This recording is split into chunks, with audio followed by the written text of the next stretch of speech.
She says, like, the voices always remind me of the sound of church bells. I think that's also is like this religious defined angle that they play on that. So what do y'all think she had? Let's pause for a moment, like Dora.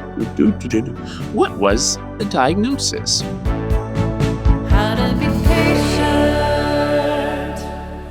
Welcome back to How to Be Patient. I'm your host, Preston Roche, and I've got another solo episode for you here today. But before we get into the solo episode, I want you to look at the background behind me.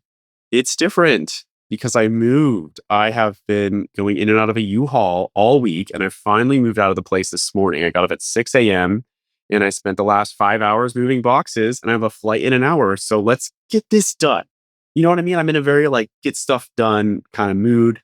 And if there's a window, we're just going to tackle it. And I feel kind of exhausted, so I will probably crash on the plane, but that's the break. You know what I mean? It's the trip is when the break starts. Or at least that's how it feels when you have a lot stacked on your plate. But enough about my story. We have some really interesting stories coming up today. So y'all really seemed to like the stories throughout history that I did last time. So if you're interested, it's the episode called Missing Diagnoses in History. And we covered the Glass King and we covered Mary Todd, talking about two kind of interesting potential psychiatric episodes. And y'all really liked it. We have some good Spotify comments here. So somebody said this would make a really good series. Thanks, Sean Jordan Music. I agree. And we're making it a series. So this is episode 2. Mira said, thank you so much for the crash course lessons on Mary Todd. Now I know what I'm getting into when I see the Broadway show, Oh, Mary. And I haven't seen that show, but I should watch it. It's a good follow-up. And then Katie said, does this mean we're finally getting a Mercury episode? Katie, I'm working on it. You know, it's my Mercury, it's in retrograde right now, so I can't cover Mercury yet. But after my Saturn finishes its return, then we'll cover Mercury. So Kate, don't worry, it's coming. Good stuff's coming down the pipeline. So going on with today's episode, we have 2 very interesting cases, and I'll read you guys a little teaser for each of them. So the first one is a king sits strapped to a chair and he calls his coronation throne. He's been talking for 16 hours without stopping. And he's not Bernie Sanders doing a filibuster. He's just on one. Or so they thought. His urine is the color of port wine. And his doctors think that this is good news. Proof, finally, of what's wrong with him. But they're about to be wrong for several hundred years. And 300 years before that is our second case. So this is a teenage girl. She's kneeling in her father's garden, and there's a flash of light to her right and a voice. And that voice will speak to her almost every day for the rest of her short life. It will tell her to crown a king and lift a siege. She will do both of them. Then that voice will be used to burn her alive. So we have 2 different patients, 2 very different outcomes. Well, I guess same outcome. To argue if you extend the timeline long enough, everybody dies. 2 patients, same outcome, different arcs. One of them literally had an arc. And 2 completely different ways that history got this diagnosis wrong. So let's get into it. We're going to take a quick break. And when we come back, we will be talking about the first case.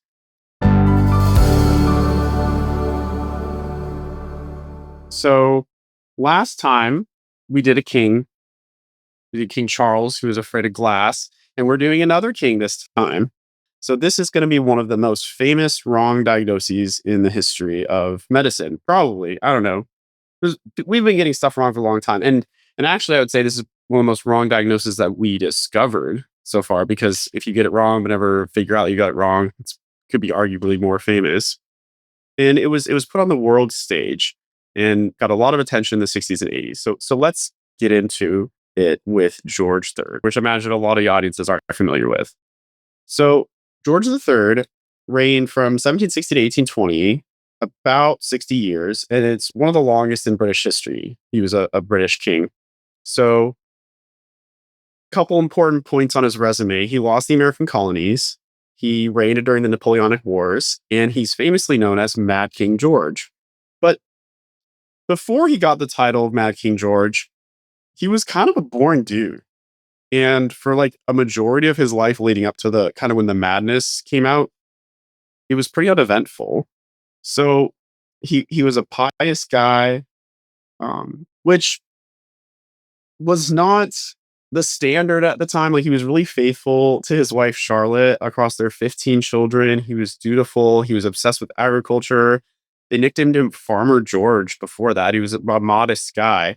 And remember, like, let's compare him to some of the other kings. Like, what was this? The Church of England. So I'm pretty sure, like, even being a king doesn't mean you're going to be a moral dude. Even though you're like the leader of the church. Like, so remember, Henry VIII made the Church of England just so that he could go do some extramarital stuff and make up his own rules. So the fact that like George III is staying on track, like he's a level guys, is the point I'm trying to make. And he has a good or an upstanding personality. Then the reason why we're building up how upstanding he is because this is such a sharp departure in midlife. So around age 50 is when we start to see a difference here. So here's the kind of the picture that I want in your brain. It's around the age of 50, and then he starts kind of repeating these persistent behaviors. He starts speaking for hours until he's hoarse, sometimes until he's foaming at the mouth. And the content of his speech is what's really scaring people. So this kind of previously temperate, like religious, faithful man, he's become grandiose. He's become lewd. Like he's saying these crass things. There was like a courier out in the courtyard, and he's like, "Oh, I want to marry you. Like, come here. Let's let's get it on." And everyone's like, "George, what's going on? Like, where's Farmer George that I knew before?" And then on top of this, he's not sleeping at all. He's going out and looking through the telescopes in the courtyard. And he's like, "Oh, I can see Hanover from here. Like, I'm the best astronomer to ever do it before." And they're like, "This is like making no sense." Um, they actually eventually strap him to a restraint chair, and then he like sarcastically renames it his coronation chair because they're trying to hold this dude down. They're like, "Stop trying to marry every every assistant that you have." And then his doctors are now taking a crack at him. So we have his doctors, Francis Willis and his sons. They're the era's celebrity madness doctors. And they handle madness with a strict regimen. They do intimidation, they blister you, they force you to take emetics, like anything to kind of purge it out of you. So you ask me, I'd say that's pretty hardcore psychiatry in 1700s. And I don't even give people forced emetics. I just hit them with the Zofran, kind of take them the other direction. But more into Francis Willis and his hardball style. So when we're looking at his assessment, remember we have this kind of unstoppable speech. We have the lost need for sleep. We have this guy who thinks he's way more grandiose than he was before, and he's becoming like impulsive and hypersexual. But we still don't have like a good idea of where the madness is coming from, right? Because this isn't making much sense. So Francis Willis and his sons, they're playing the intimidation game with George. They're basically like, "George, stop being mad. We're gonna make you vomit. We're gonna blister you. We're gonna hit you where it hurts, and then maybe you'll stop being mad." And so while they're kind of doing the full physical work up on George, they notice something, and that's he's developing port wine urine, and he has some abdominal pain, or it's discolored urine, right? So then they go, "Okay, this is exactly what's going on. He's actually he's having some kind of poison inside of him, and when we figured it all out." And he has a couple like mild relapses after that, but then he slowly starts to get better, right? So let's let's pause for a second. What kind of stuff is coming up on your differential? We have this guy, he's in his early 50s, he's going mad. He's exhibiting all these signs of mania. We can just jump to that part. But then he has these physical signs. He's like abdominal pain, port wine urine, and then he's also getting this really crazy treatment from the psychiatrist at the time. So first things first, whenever you have someone develop a mood episode in midlife, you need to do a full workup on it. And this is interestingly, this is kind of something that I think, got wrong in history, or you could argue that we did, because everybody made the claim that this is like 100% metabolic. And they said, oh, he's got acute intermittent porphyria, and he had a porphyria episode, and that caused his mania. That's like the Fort Wine urine and the abdominal pain and everything else.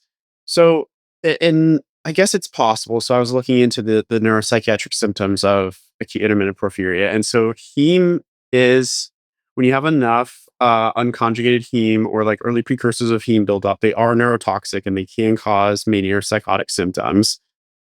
However, it would be unexpected for someone at his stage in life to develop such like an acute episode of porphyria.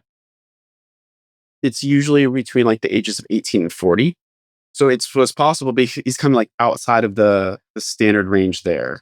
But everyone, I think, throughout history is kind of just like, oh, this is like obviously porphyria, and we're gonna like see if we can trace it throughout the rest of his family. But there's some other interesting things here. So I know we're all used to antiemetics, but the proemetics that his doctors were giving them, they contained arsenic.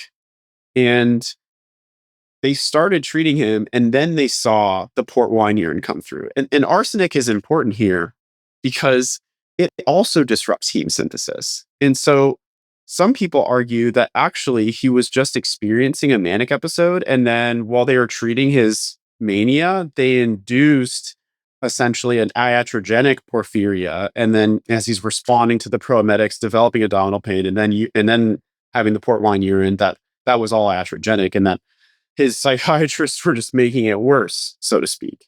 So you could argue that, maybe he did have a manic episode later in life and develop some form of bipolar disorder, because he does like return to this like normal level of lucidity, but then has a couple more manic episodes later in life.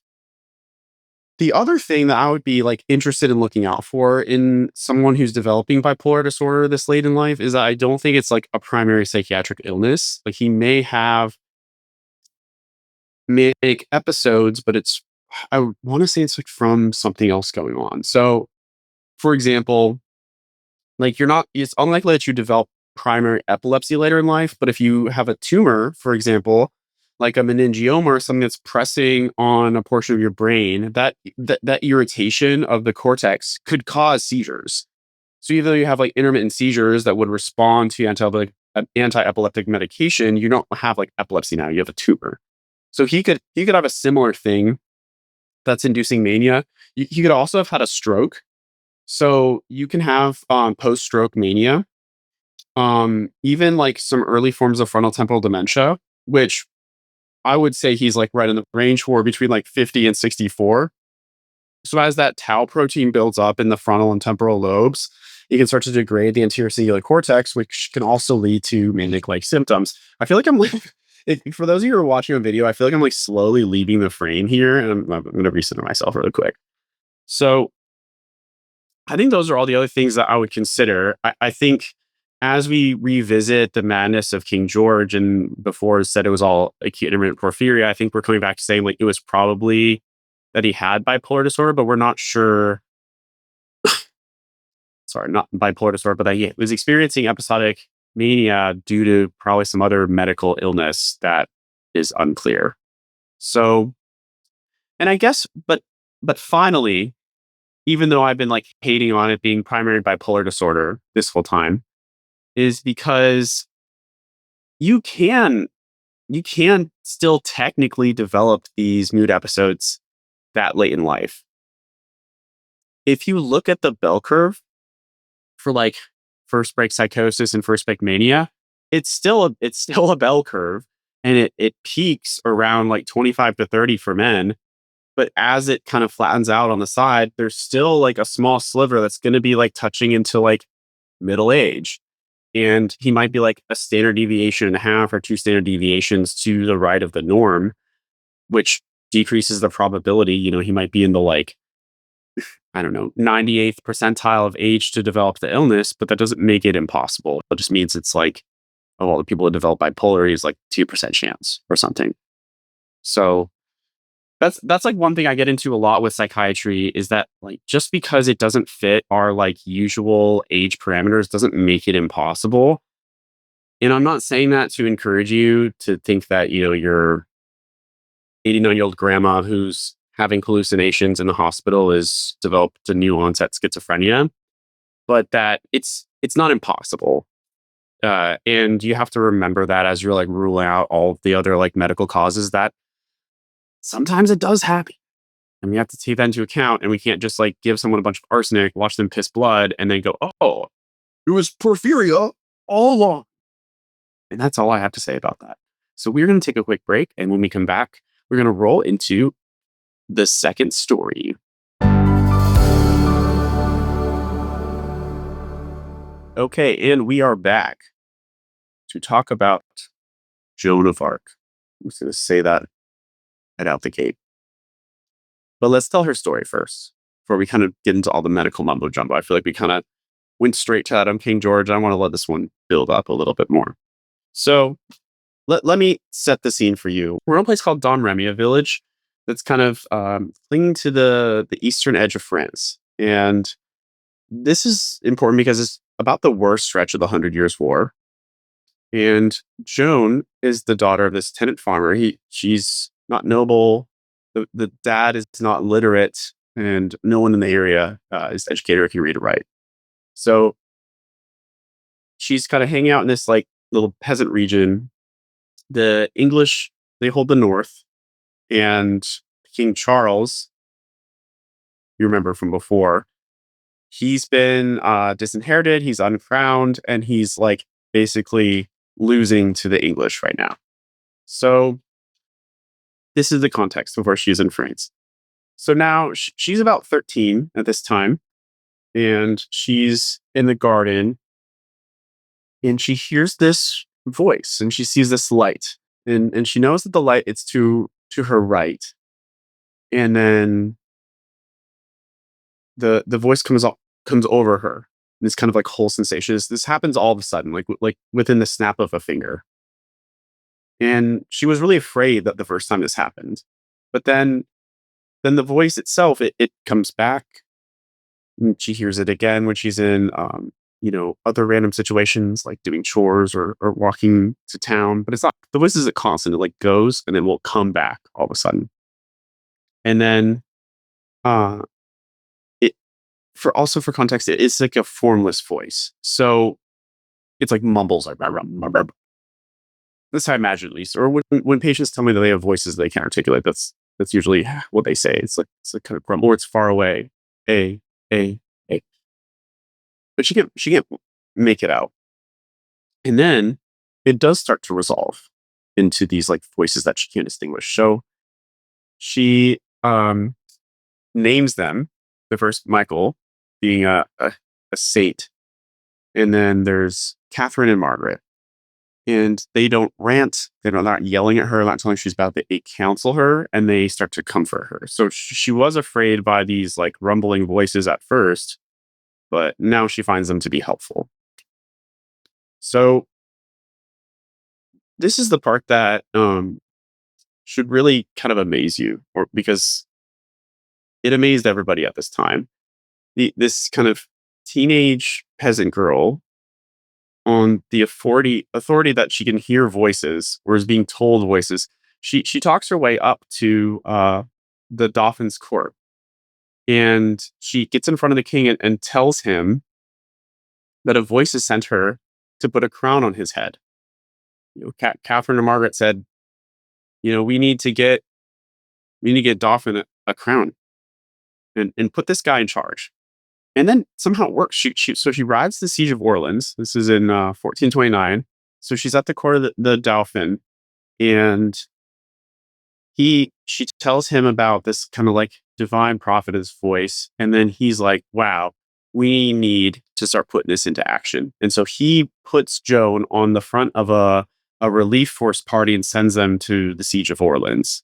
And she shows up with this fervent confidence and calm leadership, armed with this spiritual or godlike voice calling her. And this actually works. So it galvanizes the troops. The French gain all this confidence.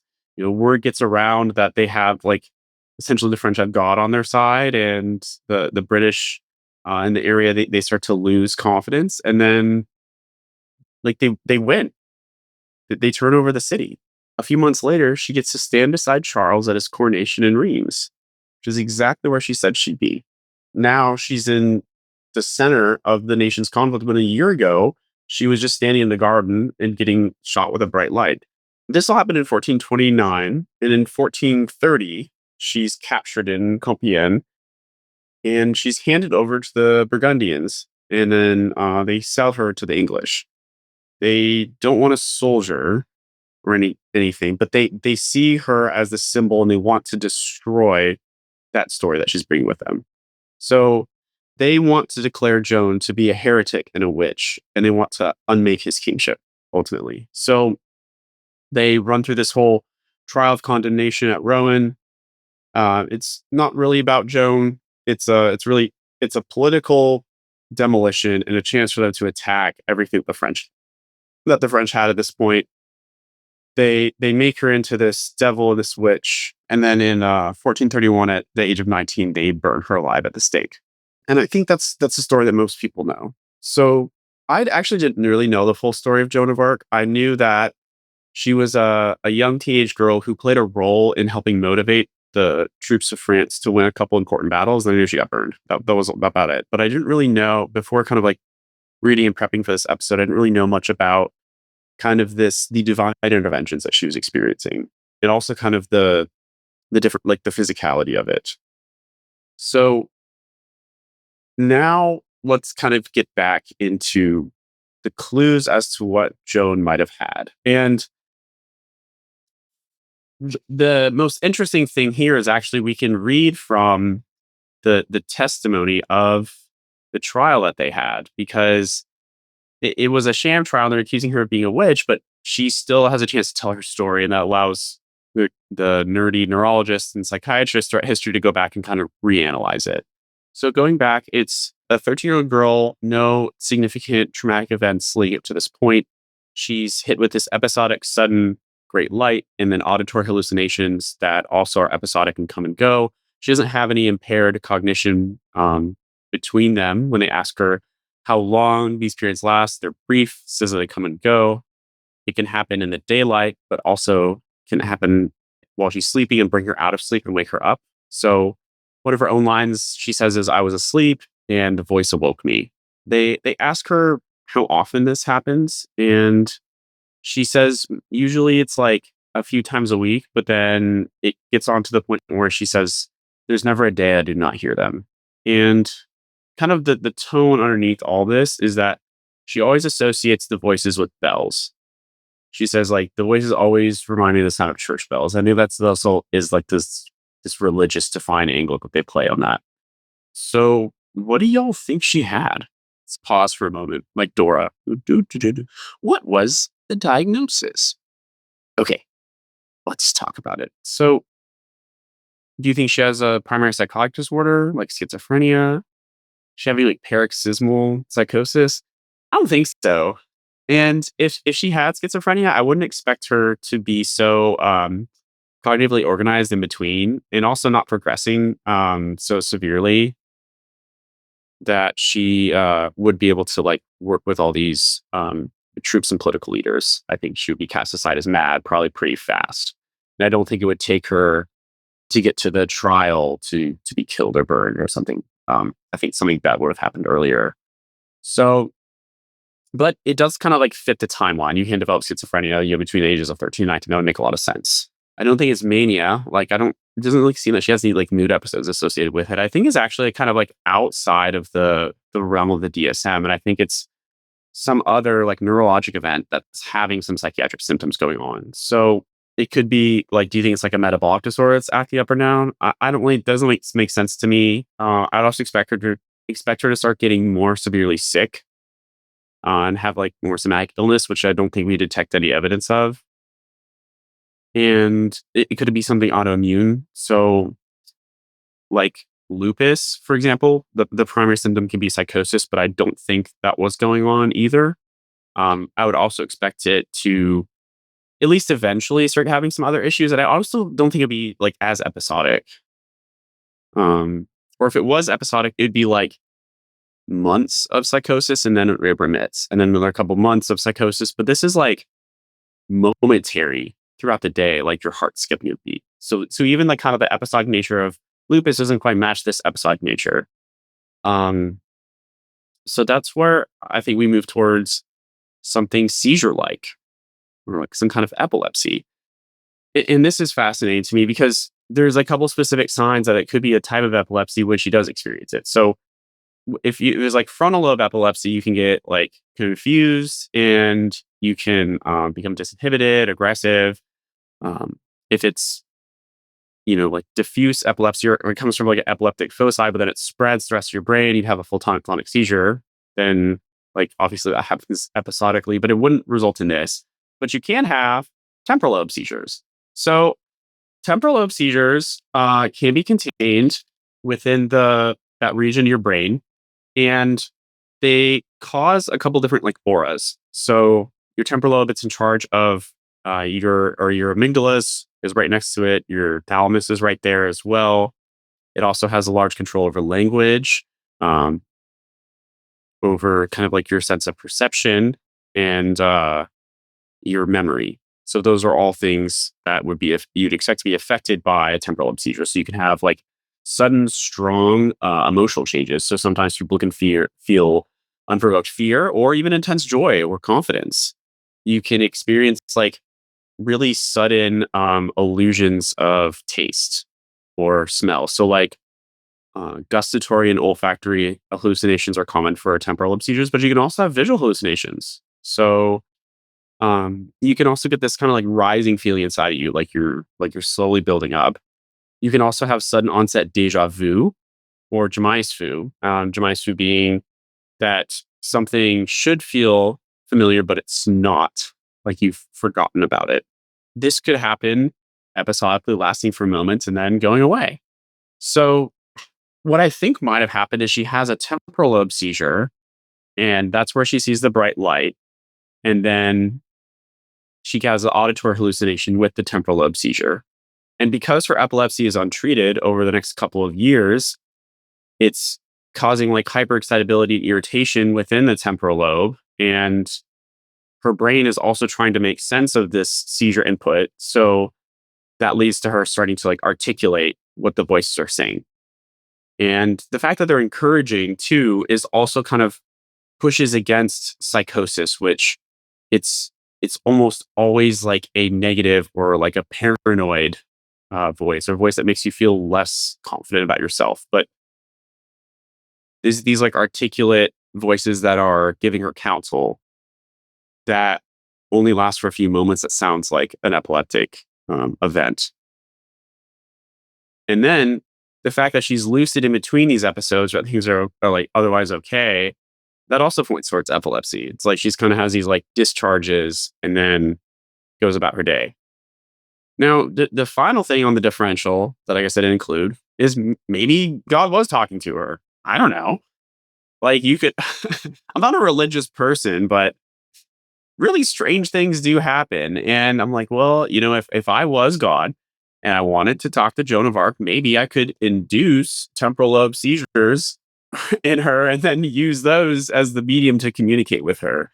So I think like if you do have this like strong like religious view of Joan of Arc, there's probably a way to marry both kind of the medical interpretation and philosophical spiritual interpretation of them without them necessarily being mutually exclusive. But kind of coming back to the end, I think this is really temporal lobe epilepsy. I wonder if we got her on an anti-epileptic drug, if this would stop. So if I remember right, I think for partial seizures, things like oxcarbazepine can be a little bit better. I don't know if you would start out with that. We probably just start out with Keppra or something. And like Keppra might make her more angry. Then she gets some of that Kepp rage, takes that into battle, starts to take it to the King of England. So I think I think I'd probably start with that. I'd come in, I'd say, hey, I'm Preston, I'm from the future.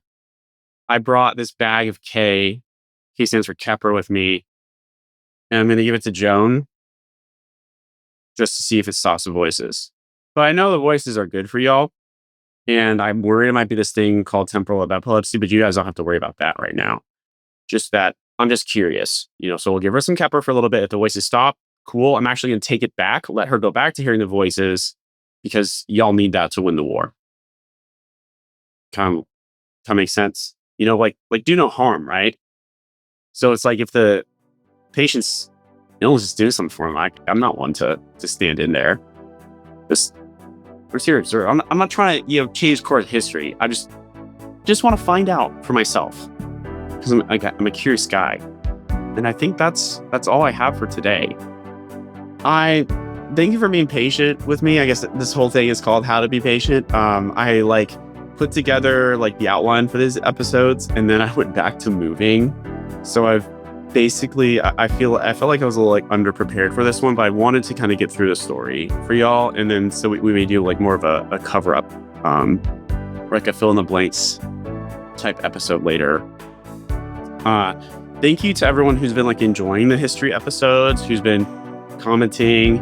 I know Margaret is still on the break, but she is slated to come back in early July. We do have a neuropsychologist coming on soon, so I think that'll be kind of fun. We'll be able to get into more of the PsyD aspect of things. If you have any interest in that. Thank you all again for listening. Let us know how the show was. Shout out to everyone who put out those Spotify comments. We got 5 Spotify comments on the last one. So oh my God, we're going viral. This thing is popping off. You can, if you're not on Spotify, you can always contact the team directly at howtobepatientpod.com or on Instagram and TikTok at Human Content Pods. I'm at It's Presro on Instagram or just Presro on TikTok. You can also find full videos on my YouTube channel each week at It's Presro. Thanks again for listening. I'm your host, Preston Roche. Margaret Duncan will be back in July. Our executive producers are me, Preston Roche, Margaret Duncan, Will Flannery, Kristen Flannery, Aaron Corney, Rob Dolby, and Chauncey Brooke. Our editor and engineer is Jason Fortizo. Our music is by Omer Benz-V.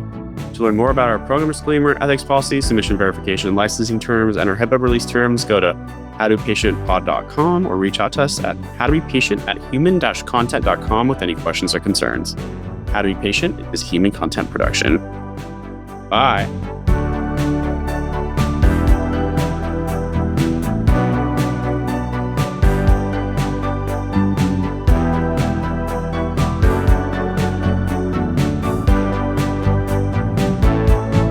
How to be patient.